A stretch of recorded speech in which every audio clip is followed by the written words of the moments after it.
All right, you're getting ready to launch your membership, and the question is like, well, wait a minute. What do I even call it? Is it the XYZ membership, or should I call it the club, or the inner circle, or wait, does this even matter?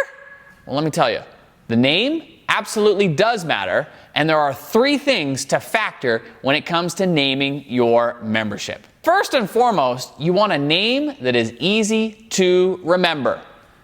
Really? It's got to be easy to remember? Yes, it's got to be easy to remember. Because if it's not easy to remember, people are going to forget it, they're going to mess it up, and it's very difficult for them to tell others.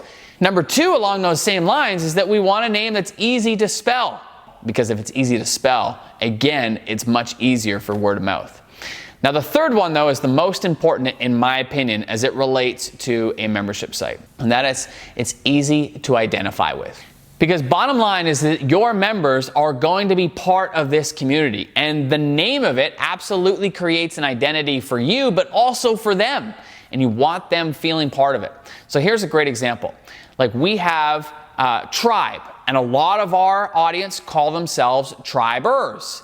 And that's a really important piece to the puzzle. Because if your members identify with the name, well then they not only wear that name proud, but they tell everybody about it. And it creates an identity that keeps them glued to your community. Those are absolutely the 3 factors that I'm thinking about when it comes to naming your membership.